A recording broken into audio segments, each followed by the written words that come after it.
17 বছর আগে যারা ভোটার হয়েছে তারা ভোট কেন্দ্রে যেতে পারে নাই, তাদের ভোটাধিকার প্রতিষ্ঠার জন্য আমাদেরকে দীর্ঘদিন আন্দোলন করতে হয়েছে। তাদের নির্বাচনের নামে ঠাট্টা মশকরা ছিল। নির্বাচনের জন্য নির্ধারিত দিনের আগের রাত্রেই তাদের ভোট দেওয়া হয়ে যেত নাগরিকদের, তারা ভোট কেন্দ্রে যেতে পারেনি।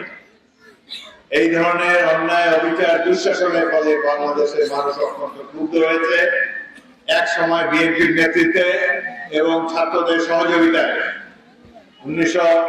2024 সালে জুলাই এবং আগস্ট মাসে এক মহা গণ আন্দোলনের সূচনা হয়, যাতে করে শেখ হাসিনা আল্লাহর গজবের ফলে দেশ থেকে বহিষ্কৃত হয়েছে।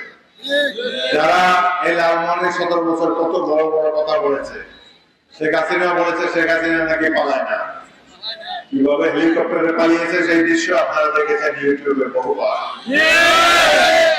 এইখানে কিছু কিছু নেতা বলিয়েছে এগুলি হলো ঢাকা শহরের টোকাই সন্ত্রাসী।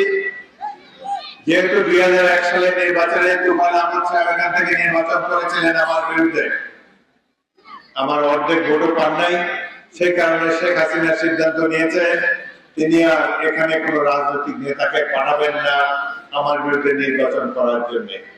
তিনি সন্ত্রাসীদের তালিকা নিলেন এবং বড় একজন সন্ত্রাসী পাওয়া গেল, যে আগেও মালিবাগে গুলি করে মানুষ হত্যা করেছে, নরহত্যায় সিদ্ধহস্ত, এই ধরনের একজন সন্ত্রাসীকে বাংলাদেশে পাঠিয়েছে এই বোলাচিন আসনে নির্বাচন করার জন্য।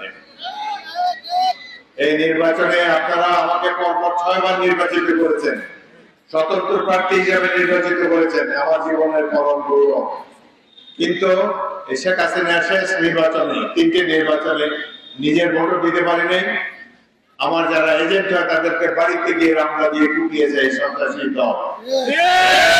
2018 সালে আপনাদের মনে আছে মঙ্গলশিকারে লঞ্চে নেমেছিলাম, 8 বছর পরে এসেছিলাম, রিক্সায় করে আস্তে আস্তে বিরাট মিছিল নিয়ে পৌরসভা প্রবেশ করেছি, আমার বাসায় ঢুকেছি। বিকালবেলা পুলিশ বাহিনী এসে আমার বাসাটি ঘিরে ফেলেছে। আওয়ামী লীগের সন্ত্রাসীরা আবার তারাও একটা বেষ্টনী সেখানে নির্মাণ করেছে। ইলেকশনের দিন পর্যন্ত ঘর থেকে বেরোতে পারে নাই। 15 দিন আবদ্ধ ছিলাম নিজের বাসায়, কোনো প্রচারণা চালাতে পারে নাই। আমার সাথে যারা দেখা করতে আসতো, যাওয়ার সময় তাদেরকে রামদা দিয়ে কুপিত। 300 কর্মী এখানে অনেক আছে, তাদের মধ্যে 300 কর্মী আমার বাসায়, তারা 15 দিন আমার মতোই অবরুদ্ধ ছিল। সুতরাং তারা ভেবেছিল কি আমার পর্যন্ত ক্ষমতায় থাকবে, তারা ভেবেছিল যে এদেরকে আর কেউ সরাতে পারবে না। কিন্তু আমরা মুসলমানের দেশ, আল্লাহ তাআলায় বিশ্বাস করি, আল্লাহ হয়তো কিছুদিনের জন্য ছাড় দেন দুর্বৃত্ত সন্ত্রাসীদেরকে, কিন্তু একেবারে ছেড়ে দেন না। সেটাই প্রমাণিত হলো 5ই আগস্ট তারিখে শেখ হাসিনা এবং আওয়ামী লীগের পলায়নের কারণে। এখান থেকে যে সন্ত্রাসী এমপি হয়েছিল এখন পালিয়েছে। আমরা যখন এমপি থাকি না, এদেশেই বসবাস করি, হয়তো এলাকায় আসতে দেয় না, কর্মীরা বিপদে থাকে, কিন্তু দেশ ছেড়ে যেতে হয় না। বেগম খালেদা জিয়াকে অনেক অফার দেওয়া হয়েছিল, আপনি কি দেশ থেকে চলে যান, আপনি যা চান তাই দেওয়া হবে। কিন্তু শহীদ জিয়ার দল, খালেদা জিয়ার দল বিএনপি পলায়নের দল নয়। আমরা জাতীয়তাবাদী রাজনীতিতে বিশ্বাস করি, এই দেশের জনগণের ভাগ্যের উন্নয়নে বিশ্বাস করি, গণতন্ত্রে বিশ্বাস করি এবং একটি সুখী সমৃদ্ধ বাংলাদেশের স্বপ্ন দেখে আমরা নির্বাচন করি। আপনারা জানেন এই লালমোহনে কত মায়ের বুক খালি হয়েছে। এখানে 2001 সালের নির্বাচনে 3টি কর্মী মুকুল, আলাউদ্দিন এবং রশোকে এই রাস্তায় তোফায়েল আহমদের নির্দেশে আওয়ামী সন্ত্রাসীদেরকে খুশি করার জন্য পুলিশ গুলি করে তাদেরকে হত্যা করেছিল।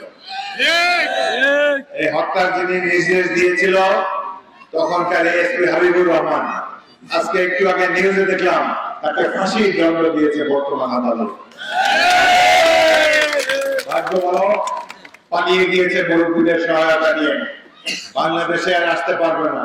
আসতে হলে আমরা এই লালমোহনের 3টি হত্যাকাণ্ডের প্রতিশোধ নেওয়ার জন্য তাকে ঝুলিয়ে এই লালমোহনের হাসপাতালের সামনে, থানার সামনে, এই সড়কে সম্ভব হলে আমরা তাকে ঝুলিয়ে রাখবো। থানা ভোটে অনেক কিছু আছে যার জন্য জনগণের মতামত নেওয়া হয় নাই, এমনকি বিএনপি এবং আরো কয়েকটি দল সেখানে আপত্তি অর্থাৎ নোট অফ ডিসেন্ট দিয়েছে।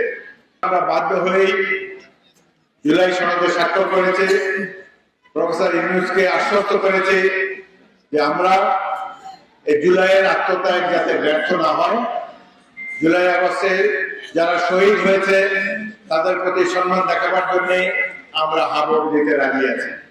কিন্তু যেখানে যেখানে আমরা আপত্তি দিয়েছি, জাতীয় সংসদ অধিবেশনে আমাদের যদি সংখ্যাগরিষ্ঠতা থাকে তাহলে সেই সব আপত্তি বা নোট অফ ডিসেন্ট আমরা সংবিধানে প্রতিপালন করব, সেটি সংযুক্ত করব। যাই হোক, আমাদের সবচাইতে বড় স্বস্তির বিষয় হলো এখন আর ভারতপন্থী শেখ হাসিনার শাসন নাই।